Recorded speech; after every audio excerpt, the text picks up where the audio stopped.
Hello, hello, hello, everyone. Good afternoon. Happy Sunday. Thanks. Hello. Hi, this is my grandson, Michael, and this is our second discussion, our second YouTube. Thank you for joining us. And I thought maybe since Michael will be a parent for the first time in February, hmm expecting a baby girl, that we would talk today about a big subject, parenting. And I'm sitting in a little fantasy background because we're going to be talking about children. I thought it would be kind of cool. So let's get going. So Michael, how are you feeling these days with knowing that soon you'll be a dad? It feels really exciting, and it's sort of that feeling too of how I know that I have no idea what I'm about to experience. I think I have an idea, but I know deep down like I don't. And so I'm really excited to experience it for whatever it is. And at the same time, I was thinking about how it's so strange. Like this little child is going to grow up to be my age at some point, and it's just so strange. Like they're going to become a little adult, and just as an adult as I am at one point, and it's so strange that like I'm going to be taking care of this little adult for their whole life or up until a certain point. And I'm just looking forward to meeting who they are, you know. Wow. I mean, it's huge. It's like the hugest, most amazing experience I think a person can have in this lifetime. It's such a paradoxical thing also because it's like the hugest responsibility that comes with, a lot of ups and downs and things like that, but it's like the greatest joy you could ever have. So those who choose to have children find that out. There are people who choose not to have children, and that's cool. I have some friends who've never had children, and it's interesting. Some of them have been school teachers for many, many years. Fantastic school teachers that have influenced a lot of children in a really positive way. Worked with special needs kids and all that sort of thing. So everybody has their place, in society. But I think taking on the mantle of parenthood is like really huge because you can't go to school for that. I mean, you can go to school and learn child development and you can learn psychology and all those kinds of things. But the practical application is only through your experience, day by day experience with your own child. And things do come up that you can't read about in books. And you sort of, use your intuition and all those kinds of things. But I really believe that every child is born with greatness of their own. I think every child has their own genius. And I think great place to start in parenthood is with the full knowing and belief that your child is uh, a very magnificent being in its own way. Um, and not that we're going to put upon our, expectations upon it to where they cannot have a free spirit of their own that they were born with. And that's kind of sometimes a hard road for parents, a sort of a fine line there. So I think that an inner knowing that your child is sprung right from God. God doesn't make any mistakes, and they have their own magnificence and genius. So, um, Michael, what do you think? How do you feel about um, a difficult part of parenting is discipline or correction. How do you think you might go about that? It's uh that's a really solid question because number one, I definitely don't want to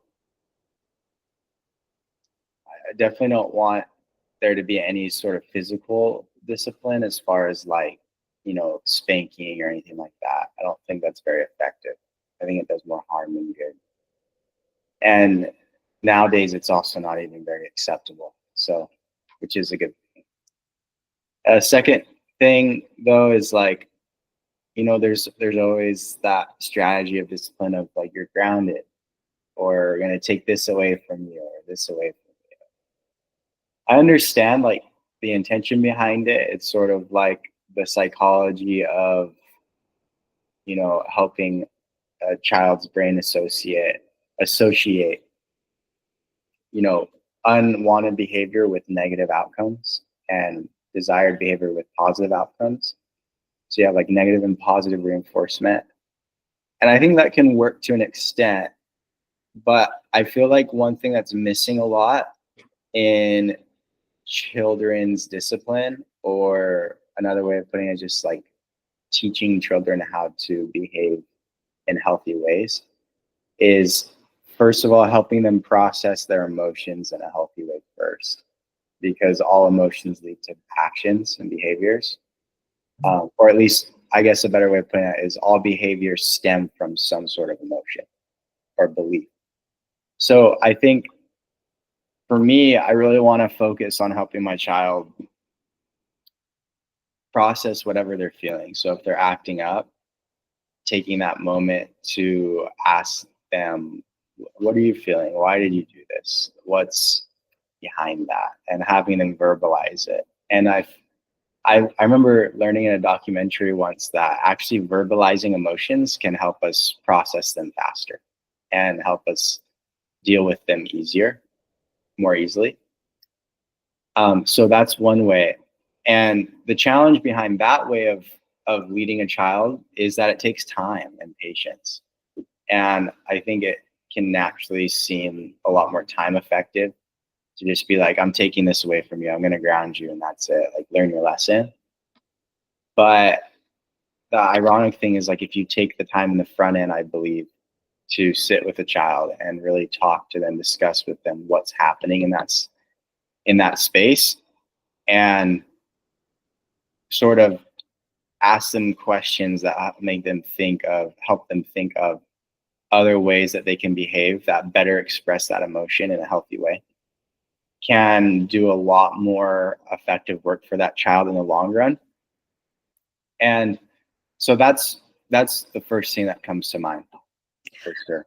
I love that. I think that the tools that you have now in these times are amazing and fantastic compared to what I had when I raised my three children. There's no comparison. There were no computers, no internet, and books that were not really very effective. I mean, we had Dr. Spock who promoted,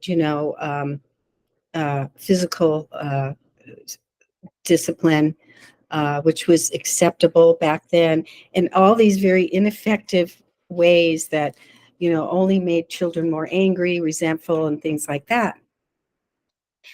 And so now you have all these books that you can go on Amazon and order, books that can help your children connect with their feelings. There's books about every feeling that a child has.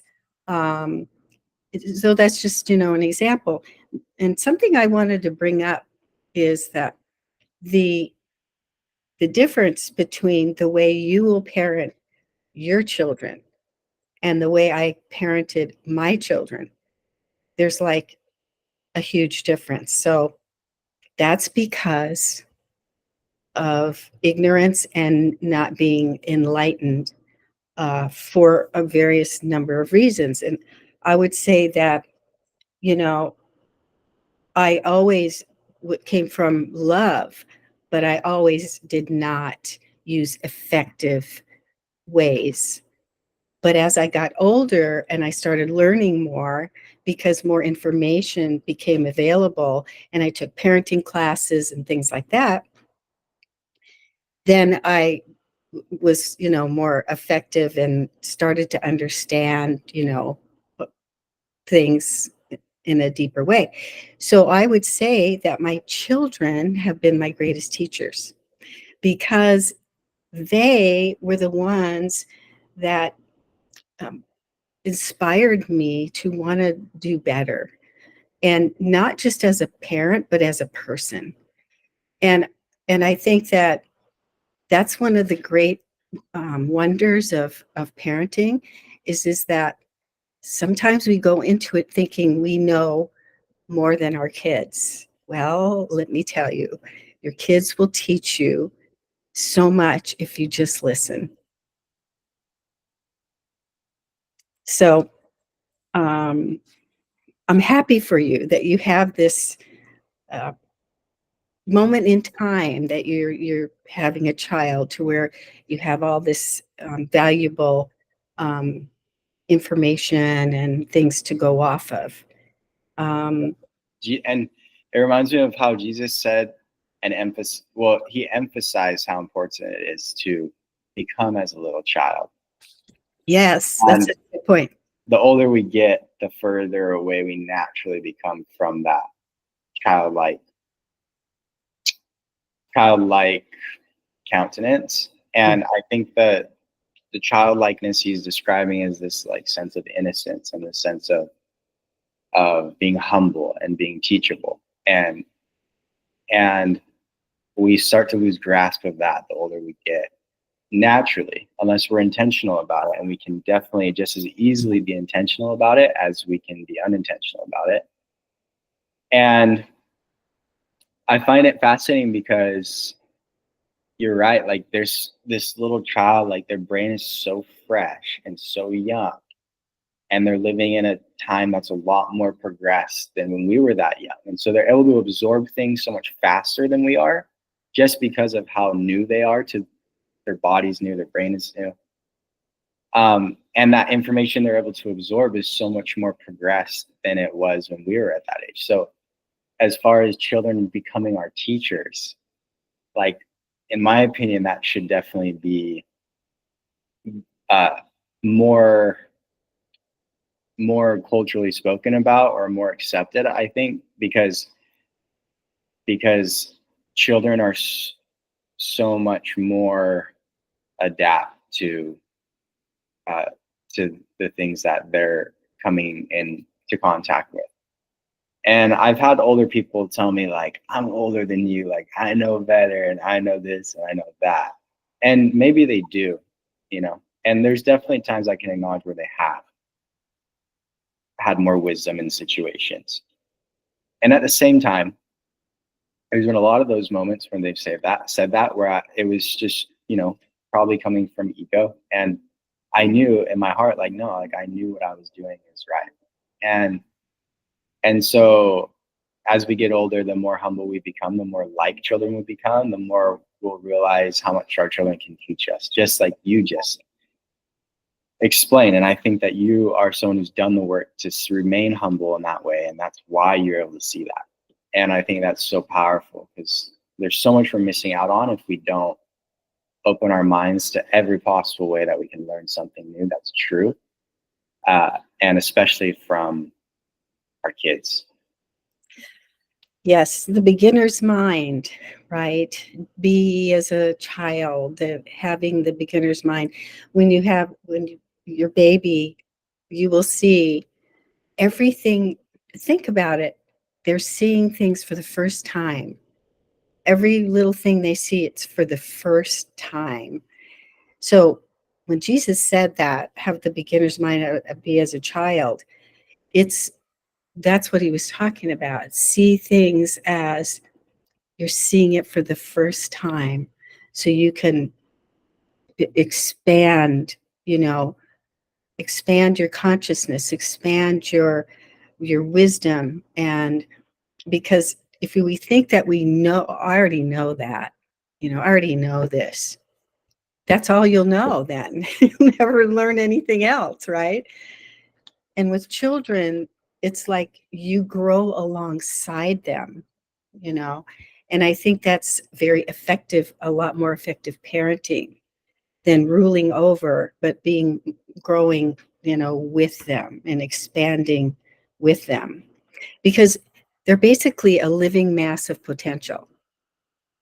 And so we have the privilege and the honor of um, helping to feed that potential and listening as to what gifts they came here with, and what is it that interests them, and encourage that, and give them the whatever it is that they need to carry out that potential, the tools to carry out that potential. So um, I think that um, we haven't even talked about being a grandparent, because you can't even conceive of that. But that's even a whole different.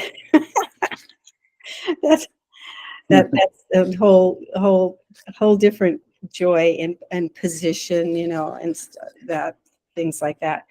I read something that I thought was really beautiful, and um, I read this. Each child is an original masterpiece of beauty, light, love, joy, and bliss. So think, as a parent, to really embrace that and see that and encourage all that in a child, and then it will blossom. So I wanted to ask you this question, Michael.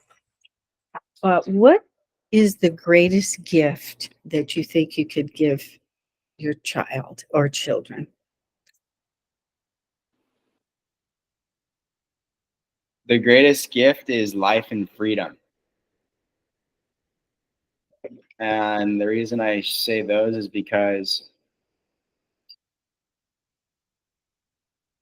I believe both of them are two sides of the same coin, life and freedom. And like, you're not really living unless you're free, and you're not really free unless you're living. And so it's really important, I believe, for a child to feel like they have a sense of freedom, and that they're responsible for themselves, and that they're not governed or controlled or being manipulated by someone or something else. And I feel like that's so important for everyone, because we're all children. We all always will be. And so it's important for all of us to experience that, because we're infinite beings. And when you try to confine or finite an infinite being, there's no way for that infinite being not to just like break the chains and just like eventually explode and like get out of there. So anything that tries to confine in an unhealthy way, I feel like is just limiting our children. And I also believe that that same argument can be twisted to manipulate people or children into making decisions that actually do confine them. Like, for example, I might make the argument that, you're an infinite being, so you should have freedom, and so you should just drink alcohol. Well, if we've learned anything over the last multiple decades, it's that alcohol is extremely dangerous and unhealthy for your body. It can cause alcoholism in most. And once it does, it kills people. Like, it's very unhealthy for you. And so this type of freedom I'm talking about isn't necessarily like freedom to just like do whatever you want. That's a part of it. But that freedom to do whatever you want needs to lead to learning the difference between what's sweet and what's bitter, the difference between learning what's good for you and what's not, and having that freedom to choose that for yourself, And hopefully you take that freedom and use it to choose things that expand that freedom, which wouldn't be alcohol. It would be abstaining from alcohol. Does that make sense? Totally. And then as you choose more freedom, that freedom expands and expands and expands. And you start to live a life based off of principles that expand your freedom infinitely, as infinite as you are, as opposed to confining yourself infinitely. And so I find that to be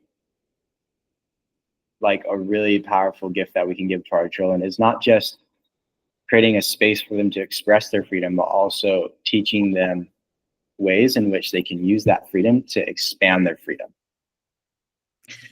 Yeah, that's a really excellent point, because every there's nobody wants to be confined. And you've heard the spring analogy, where the spring, if it gets compress it, you compress it, and you compress it, then all of a sudden it just goes, springs crazy, right? And that's what happens with children who are, too tightly confined and not permitted to be their own selves. And yet they need, of course, we all know they need guidance, and all those kinds of things. And I think that's where it becomes, to make those decisions, like how far to go and how far to let them go. you know it's kind of a give and take, and it's an experiment. It really is. It's a huge experiment, and all of us can just do the best that we can. And I think it's important that we all always strive to do better. But at that moment in time, we can only act in the state of consciousness that we have. That's the best we can do, right? So we just know that. And one of the things that I think, um, works really well with children is a sense of humor. I think from the time they're really little, that they giggle and laugh at everything that's silly. And then when they become teenagers, um, to try to have a serious conversation with a teenager is a joke within itself. They're not going to listen. So I think a lightheartedness and a sense of humor goes a really long way, and really can be very helpful, especially with teenagers. Um, yeah, for me, it was like trial and error, trial and error, trial and, but then I finally figured that out. that that that works. That works. But everybody likes fun, and they trust people that they have fun with. You know, and I think it's as I've gotten older, I really see how people who have a lot of challenges in their life, invariably, it started in their childhood, and it ends up being how they feel about themselves. It seems like almost everything stems from that. When I say everything stems from that, I mean the development of your personality, how much you think you can do, how much you love yourself, how the choices that you make, for yourself with regards to who you marry, the job that you think you can do, all has to do with how you feel about yourself. If you don't feel, you know, like you're worthy, you're not going to, you can be very capable, and many people are. They just didn't get that message. How do you think parents can get that message to their children? That's a that's huge. Like I could talk about that for 6 hours and do a weekend seminar on just that topic alone. Yeah. And I think it's it's so it's so important for it's so important how a child experiences their parents, especially from the time they're born up to, I don't know, I would say maybe like between the ages of 8 and 10. Like somewhere around there, that's just a window of where your parents make the biggest impression on you and how you feel about yourself and how you relate to the world. And at the same time, we live in a flawed world where like 90% of us, 99% of us are going to do something within that window with our kids that isn't up to par. And that's just the way it is. So, equally important, in my opinion, is for children as they get older to learn how to parent themselves, almost like how to validate themselves and how to become their own role model and start to learn how to give themselves self-worth. And that's a skill. And a lot of, I would say, if we took 10 people randomly on the street, like we might be lucky if we find one out of those 10 people who actually have that skill. And the reason why I bring that up is because I think that's one really big challenge that we're facing as a human family is most of us are functioning from perspectives and frames every day in our relationships and in the world that are insecure, and we feel less than, or we feel like we're not enough, or that we're not worthy of what we really want. And that's the problem. And I think most people can acknowledge that they've experienced that for themselves or seen it in someone else.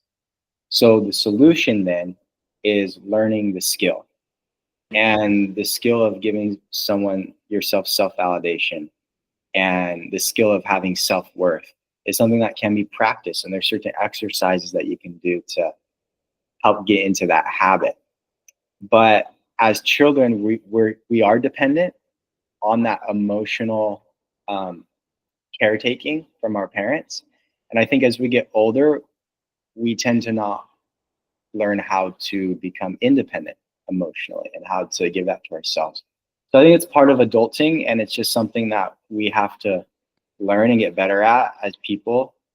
But I would say that that's probably one of the more significant things that I see. And as far as being there for my child and how I want to be there for them is I want to be there for them in that window the way they need me to, because they are dependent. Like I can't ask them to be independent at that point.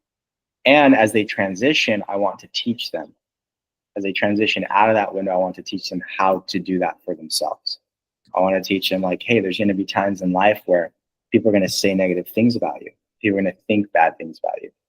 And I want to teach you how you are the source of your worth, of your value, not what other people think. What matters is what you think of you. That's the most important thing. But also help them put that into practice, because it's easy to talk about it on the surface, but like, how do you actually get from insecure to secure most of the time? And that's where the practice comes in, exercise.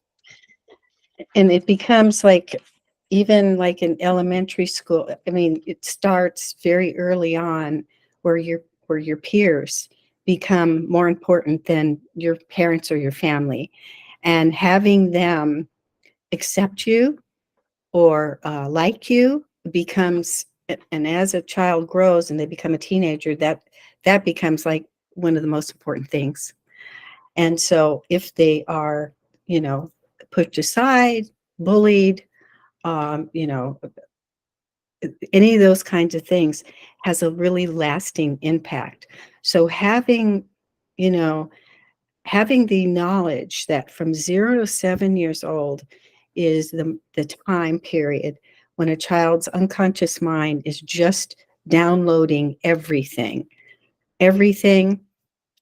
believing everything it's told, literally, and that's forming their beliefs and values and their personality. It's amazing. That time period is just so vital.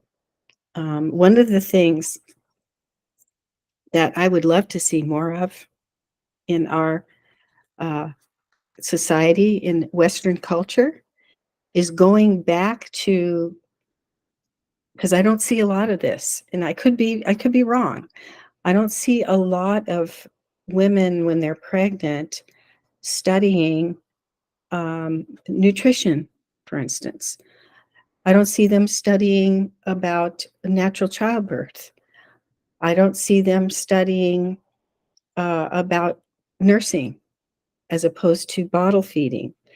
Now, I'm not trying to promote, but what I'm saying is to be to get the knowledge so that you can make a wise decision. This is your child's life we're talking about.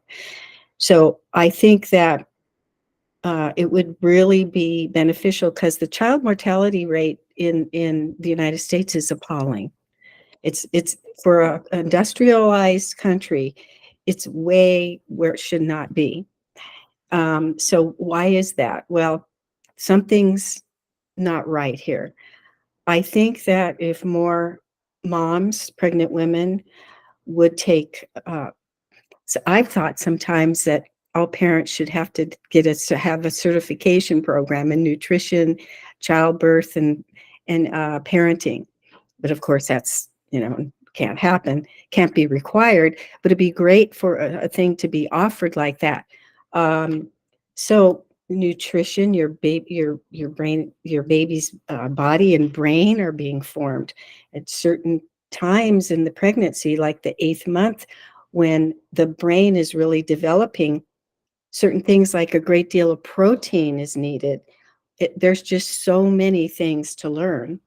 And then I used to teach the Bradley method of natural childbirth, which nobody's heard about these days, but it still remains a very valuable tool because it teaches relaxation techniques to give birth without any, sorts of medication. But even if you don't do that, it's a whole education in itself from the beginning of pregnancy all the way.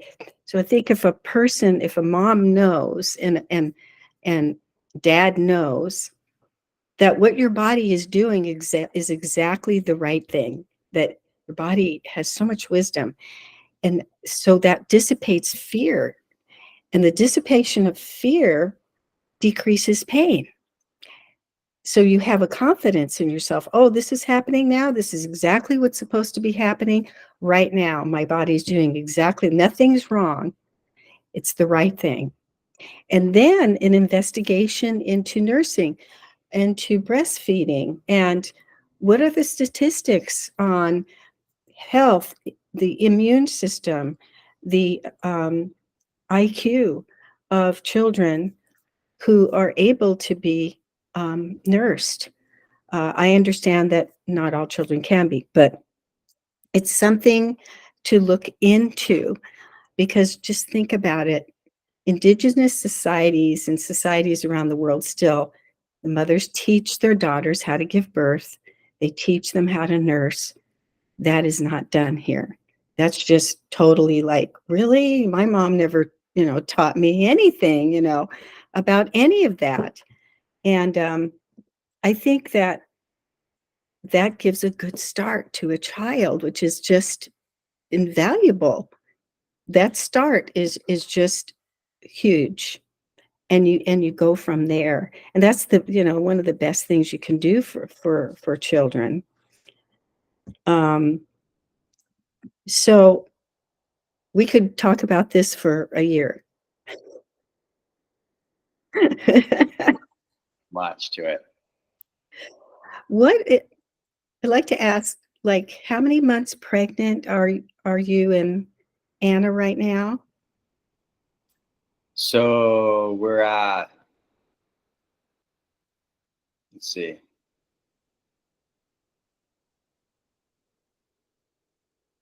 about 5 months.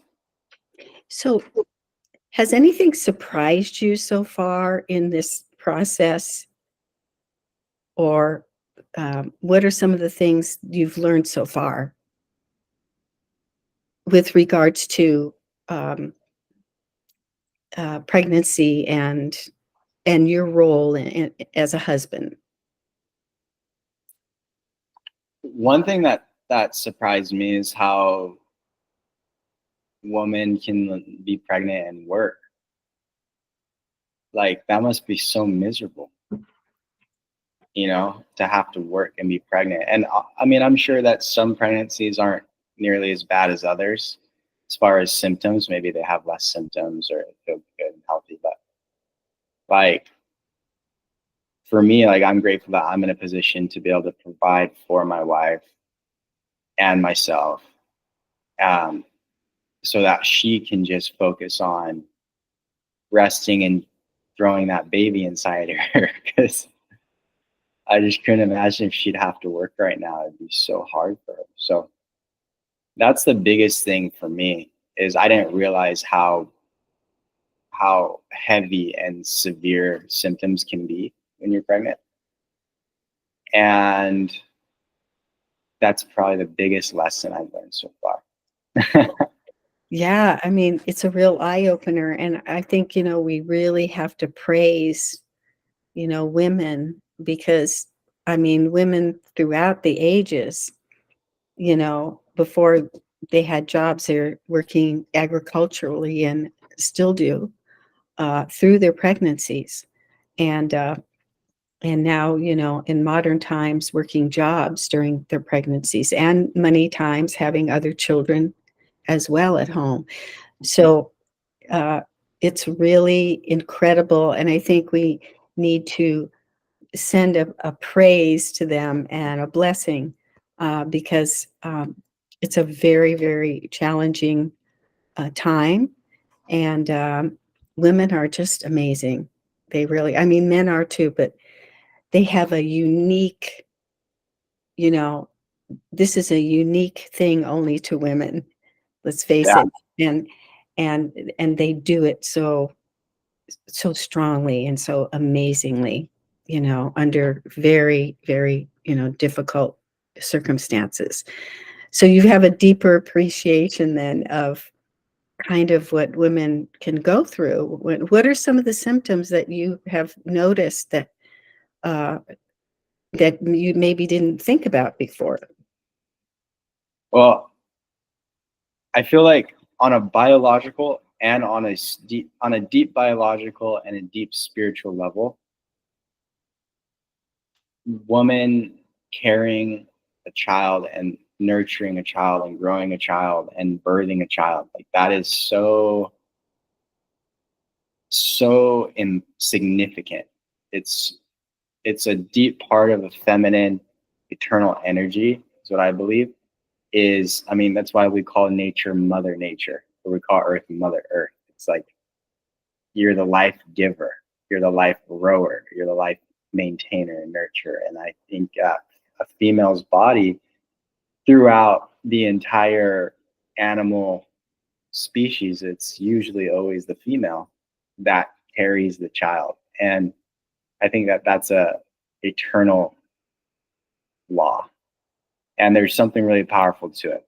And then secondly, another lesson that I learned before I answer your question is having a child, even though our baby hasn't been born yet, I've learned the purpose of marriage, one of the purposes of marriage, and how, like, for a man and a woman to come together and to have and to create life together in their image together is like one of the most spiritual, divine things that you can ever experience with someone. Like I in a symbolic way, I can see us as king and queen and posterity. And I believe that that's a sort of like microscopic shadow of what God is to us. I believe God is a father and a mother. I believe that we have heavenly parents and that we are all offspring of that couple. And I think that in a small way, we get to experience that as well. And as far as symptoms that happen during pregnancy, it's all brutal. Like it's nausea and it's throwing up and it's, you know, pain in your lower abdomen and growing pains and feeling the baby kick you and startling you and also having that motherly instinct to kind of worry about your child of like, are they okay? They haven't moved in a couple hours. Is she still good in there? And so it's a whole emotional up and down, really high highs and some pretty low lows. And I think that there's no, for a woman specifically, in the creation of woman, there might not be any other experience that a woman can go through that is more symbolic of Jesus Christ and him sacrificing himself for the world. And that doctrine of the atonement in Christianity, I think that there's a really powerful symbolism there in pregnancy of how you have a mother sacrificing her life. And women used to die a lot in labor, and they still do. Yes. And literally sacrificing your life to bring life to someone other than yourself, to the human family. And I think that alone is so honorable and like unspeakably beautiful. It's beautiful. Yeah, it really is. We didn't mention this time that Michael and I are not of the same spiritual faith, but we have many, many, many. I think we have many more things in common than we don't, spiritually speaking.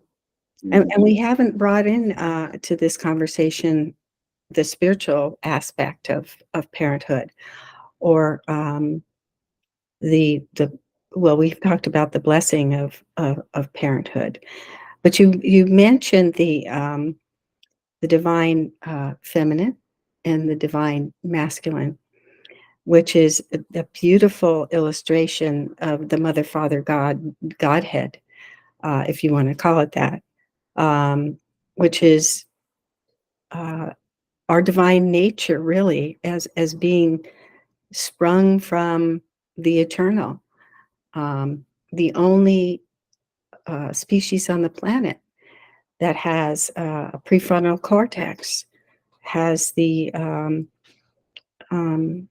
that part of the brain that only we have the spiritual nature. Animals do not have that. Other beings do not have that.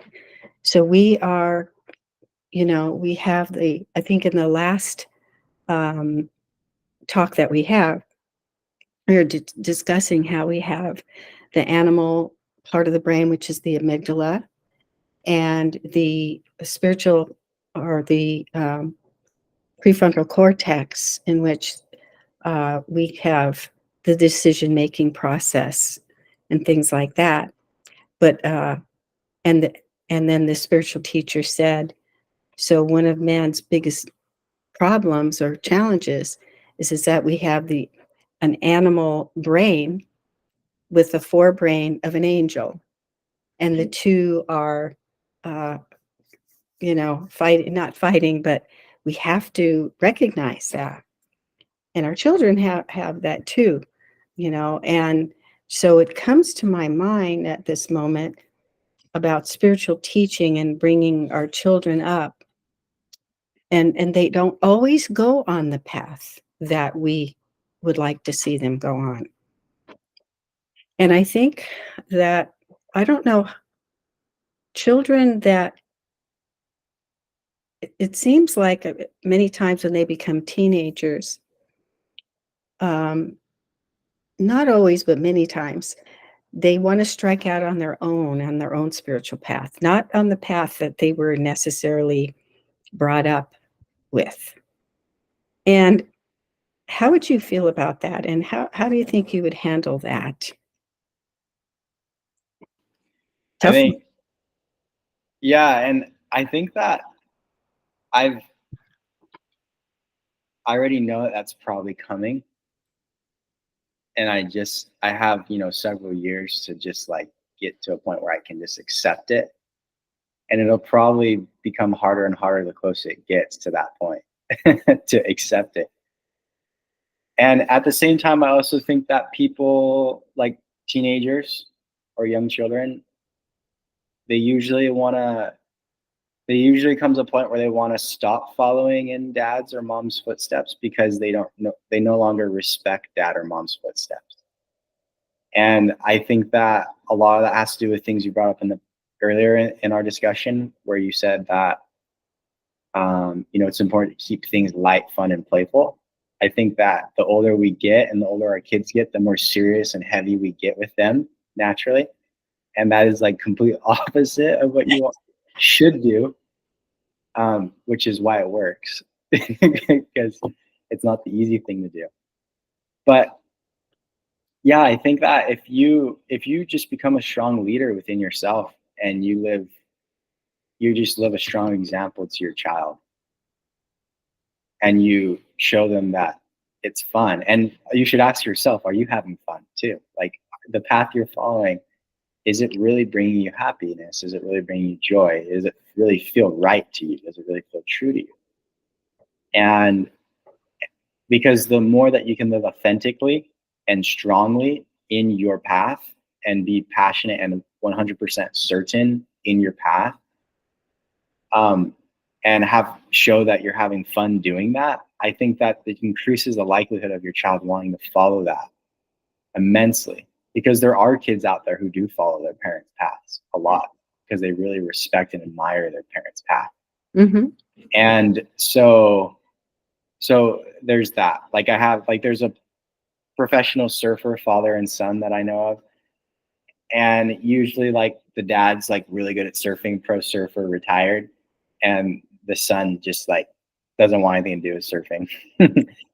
But in this case, like, the son just completely like loves it, just like his dad, and started going pro like at 8 years old. So because of that, and I think it had a lot to do with his father having a strong example and like not forcing it, but also making it look really cool. And because I remember when I was a teenager, like, I just wanted to go towards what I admired. And I wanted to go towards what I thought was fun and cool. Yes. And so that's the work that I think we as parents have to do, is we have to like maintain our cool. We have to stay cool. Yeah. And everything goes against us in that regard. Like, the older we get, the easier it gets to not be cool anymore. So you have to maintain that cool to some degree if you want your child to even listen to you, to be frank. And I think that's a good thing, though. I think that that's a good thing, not just for your child, but for us. Absolutely. I agree. And I think it's the same thing with love and relationships. Like, I know with me and my wife, like, in 20 years from now, like, our relationship can either be the best it's ever been at 20 years because I've done the work to maintain my cool in our relationship, or it could be a crap show, and I have that decision, and that decision starts now, 20 years before it actually gets there. And so I have to show up every day and continually maintain my relationship with my wife if I really want our relationship to be healthy, strong, and passionate and full of chemistry for as long as we're together. And I think that we each have that power to do that in every relationship we have, to be that leader. How did you get so wise at such a young age?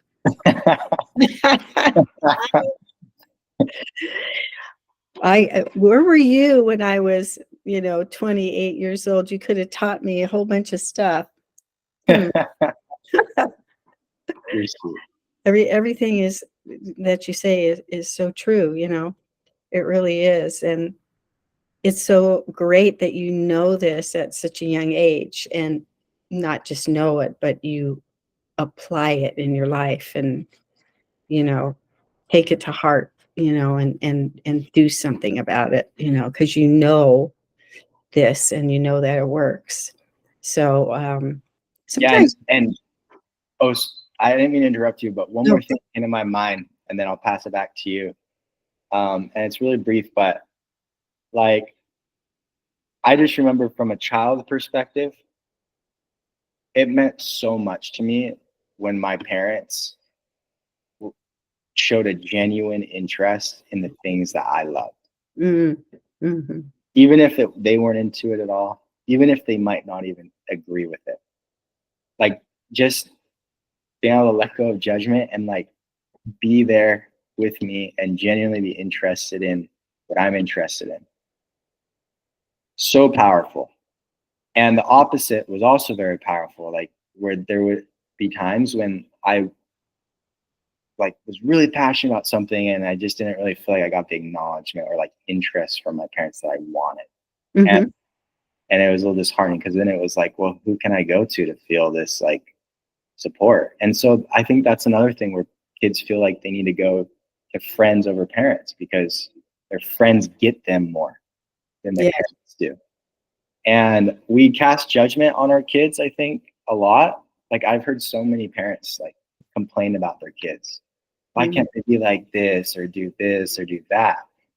And that is so like damaging. Like, even if they're not around, like for some way that energy gets released in the universe and like that child is being affected by it, whether they hear you or not. Like, I can promise you. Because the energy, of course. Yeah. And it's so important, like, to recognize like our kids are not going to be like, we help create their body, but who they are is up to God. Like, that is who they are. And like, having a child is just getting to know them for them and loving and accepting them for them, Yes. helping them make that discovery, as opposed to like trying to make them your puppet and make them your little mini me and make them do what you want them to become. And if they're not what you wanted them to become, like that's when you need to become like a little child and just be like, hey, like, I will love you for whoever you are. And that is so powerful. Like, that Yes. child will look to you as a best friend for their whole life and just like feel so safe with you. That's so true. That's what everybody wants, not just children, but everybody wants people to get them, accept them, and love them for who they are. And then they just blossom, you know. As a parent, you've got to be Skibbity Ohio Rizzler. And you better find out what that means. And you better do Yeah, you got to know how to whiz and jag. it. Exactly. You got to be everywhere and nowhere at the same time. Yeah. Yeah. All the stuff, right? Well, I think, this has been a great talk that we just skimmed the surface. So maybe we can pick this back up again, another aspect of it, another time. But thank you so much for spending time with me. I hope that something we said here today inspired you or helped you think about something, or maybe you want us to think about something, and maybe you have some thoughts and ideas we'd love to hear that you could just leave in the comments. Be great. Thanks so much, Michael. I love you. Mwah. Goodbye, everyone. God bless. Have a great week. Be good parents. Be great grandparents. I know you are. Bye-bye. Bye.